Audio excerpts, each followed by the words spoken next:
Bonjour, je suis Olivier Fizienne, étudiant en 3e année de coaching sportif. Dans cette vidéo, je vais aborder la question de faut-il s'entraîner jusqu'à l'échec musculaire pour avoir les gains optimales de force. On pourrait facilement penser que c'est le cas. Après tout, si on s'entraîne jusqu'à l'échec musculaire, ça veut dire qu'on donne tout ce qu'on a. Et on pourrait facilement du coup penser que le plus d'énergie on donne, les plus grands bénéfices on va avoir. Mais on va voir que ce n'est pas d'office le cas.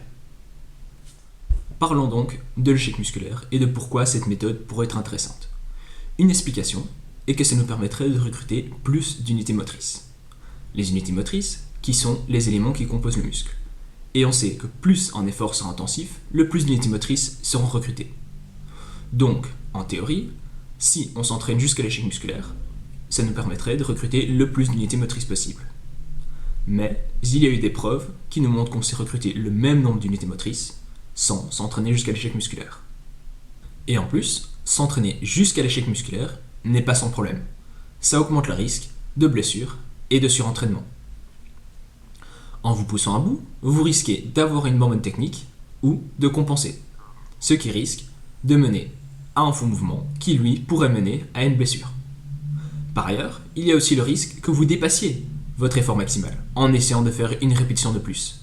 Cette répétition pourrait vous laisser coincé sous la barre, qui pourrait aussi du coup mener à une blessure.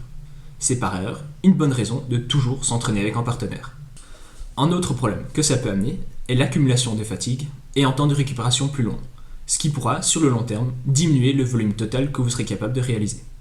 Si par exemple, pendant une semaine, le lundi, vous vous entraînez à 5 séries de 10 répétitions de squats en allant jusqu'à l'échec musculaire, vous serez peut-être trop courbaturé le mercredi pour de nouveau réentraîner le squat. Alors que si le lundi, vous aviez réalisé 5 séries de 7 répétitions de squat sans aller jusqu'à l'échec musculaire, vous serez capable le mercredi de nouveau réentraîner le squat avec de nouveau par exemple 5 séries de 7 répétitions, ce qui, sur la semaine, au total, vous fera un plus grand volume. Donc voilà, je vous ai présenté quelques arguments qui montrent que s'entraîner jusqu'à l'échec musculaire n'est pas parfait. Mais ça ne prouve pas qu'en restant loin de l'échec musculaire, on va avoir des gains optimaux pour la force. Pour ça, je vais vous présenter une étude scientifique. Il y en a déjà plusieurs qui abordent le sujet, mais je vais utiliser celle qui a les résultats les plus prometteurs. Le lien vers toutes ces études seront dans la description de la vidéo. L'étude que je vais vous présenter est celle de Sanchez Moreno et al. De 2020. Elle avait comme but de mesurer les effets d'un entraînement de traction à différentes pertes de vélocité sur la force et l'endurance musculaire. Cette étude a donc séparé 29 hommes en deux groupes. Le premier, qui arrêtaient leur série lorsqu'ils atteignaient 25% de perte de vélocité de mouvement. Le deuxième, lorsqu'ils atteignaient 50% de perte de vélocité de mouvement. Vous vous demandez peut-être, qu'est-ce que c'est cette perte de vélocité de mouvement ? C'est la vitesse du mouvement durant la phase concentrique de l'exercice. À chaque série, la vélocité de la première répétition était mesurée. Une fois que les participants réalisaient une répétition qui avait une perte de vélocité de plus de 25 ou 50% par rapport à la première répétition de la série, il arrêtait sa série à ce moment-là. Par exemple, si la vélocité de la première répétition était de 0,8 mètres par seconde, le participant s'arrêterait une fois qu'il ferait une répétition à 0,6 ou 0,4 mètres par seconde. Pour que cette méthode fonctionne, les participants devaient réaliser chaque répétition le plus explosivement possible. Durant 8 semaines, les participants réalisaient 2 entraînements par semaine. Durant les 3 premiers entraînements, ils réalisaient 2 séries. Durant les entraînements 4 à 8, ils réalisaient 3 séries.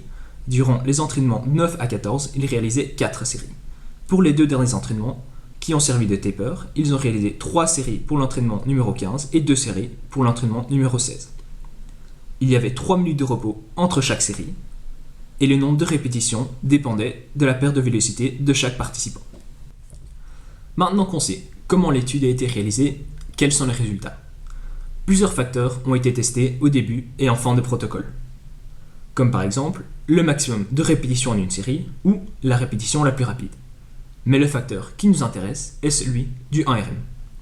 Il est d'abord important de citer que les participants du groupe de 50% de perte de vélocité ont en moyenne réalisé 556 répétitions durant l'étude, alors que les participants du groupe de 25% de perte de vélocité en ont réalisé que 363 en moyenne.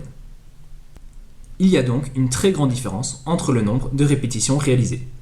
Et pourtant, le groupe de 25% a eu en moyenne un gain de 5,6 kg au 1RM, alors que le groupe de 50% n'a eu un gain que de 0,8 kg au 1RM. Cette étude nous donne donc de bons résultats. Mais que nous disent les autres études? Eh bien, c'est un peu moins encourageant. Elles nous montrent qu'on peut avoir les mêmes gains de force en étant proche ou loin de l'échec musculaire, mais elles ne nous prouvent pas que c'est mieux de rester plus éloigné. Mais pour finir, qu'est-ce que ça veut dire pour notre entraînement? Eh bien, si vous vous entraînez pour la force, à votre prochain entraînement, essayez de vous arrêter quelques répétitions avant d'arriver à l'échec musculaire. Vous aurez les mêmes gains de force, moins de fatigue, et vous minimiserez vos risques de blessure.